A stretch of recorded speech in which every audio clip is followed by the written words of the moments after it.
What makes a task worth it? Because there's a million things that we could do.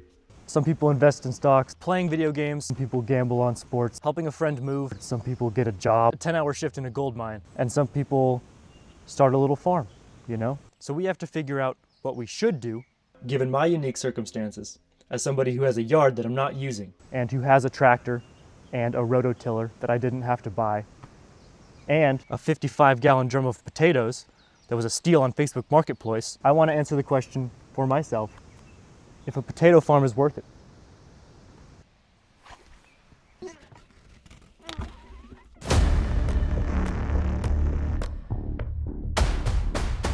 Last week I found an awesome deal on Facebook Marketplace. 55 gallons of seed potatoes for 25 bucks. I love potatoes. I've always wanted to farm them, so this seemed like a great opportunity to do that. I figured I'd document this process with a video, and maybe we'll learn something along the way. I've never done anything like this before, so I'm starting from scratch on everything, and that means a lot of napkin math. Step 1 is figuring out just how many potatoes I actually have. Now this is a 55-gallon drum, which means if I figure out how many potatoes are in 1 gallon, I can multiply that by 55 to get the total. I filled this 5-gallon bucket with potatoes, and I got 66. So simplifying that to 65 and then dividing by 5 gives us a potatoes per gallon number of 13. 13 times 55 gives us a total potato count of 715. A quick Google search tells me that 12 inches is about the optimal spacing for potato plants, which means I need to come up with 715 total row feet of potato planting space. Luckily, I have a front yard that's just begging to be used for a potato field. The only issue is it's kind of a weird shape. It's kind of like a right triangle with a curvy, rounded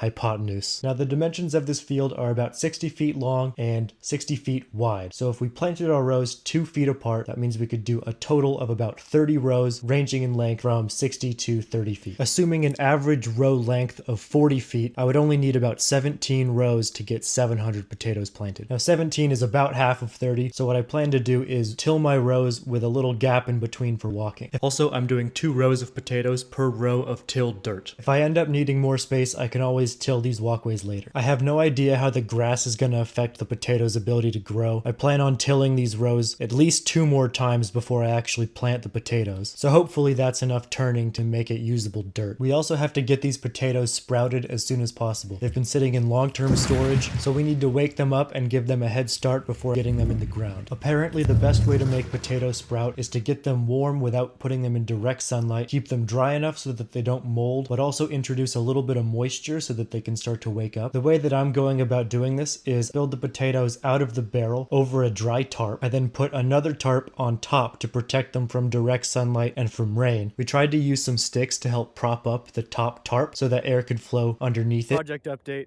We got a lot of wind and rain last night, so I came out to check on the potatoes. And all the uphill potatoes are doing fine. They're nice and dry. But down here, they're soaking in water, so I'm probably gonna have to poke some drainage holes down there, or maybe flip them off into a different tarp, or maybe just onto the grass. Project update. I decided to move the potatoes to a covered area so that I could have better control of their sun exposure and moisture level. I put them on this trailer so I'd have an easier time moving them around in the future. But yeah, rookie mistakes all over the place.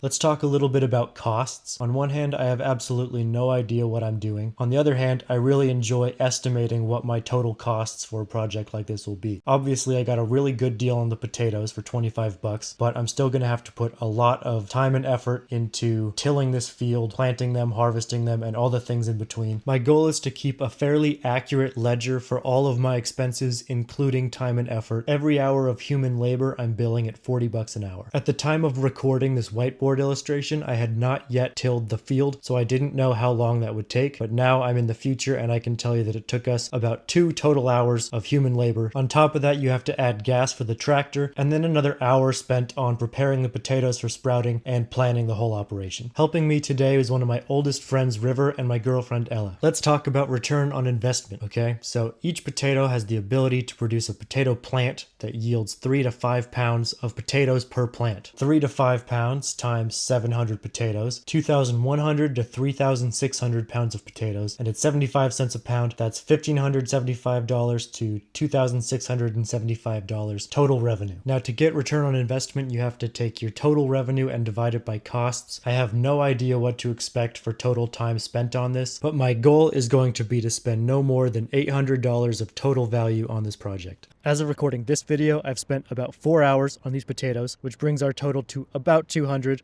which is 25% of our $800 budget, and we haven't even put these potatoes in the ground yet, so I think our estimate is going to be very low. Assuming a revenue of $2,000 worth of potatoes, we would be looking at about 250% return on investment. Now we got to get one thing straight real quick, and that is about the concept of napkin math. The beauty of napkin math is that it is a casual, meandering stroll down learning lane. It doesn't matter if it's an accurate forecast of costs or an accurate forecast of pounds of potatoes. Napkin math is fun. Napkin math is under no obligations to be correct. Napkin math exists to show where we were and where we got to and what we learned along the way. Yeah, that's all it really is. And that's kind of the point of this whole channel. I'm trying to fit as much of my learning into these videos as I can so that maybe you learn things not because you are about to start a potato farm of your own, but maybe you just learn a better way of thinking about the projects that you want to do. And you'll have your own napkin math adventure. But you have to give yourself that patience and that space to be wrong. If you like this video about potato math, you might like my next video all about tree math. I just planted this orchard and I live in the forest, so trees are very important to me. We're going to be talking about apples, cherries, plums, apricots, walnuts, hardwoods, deciduous, conifers, carbon credits, you name it. We got it. You know what to do.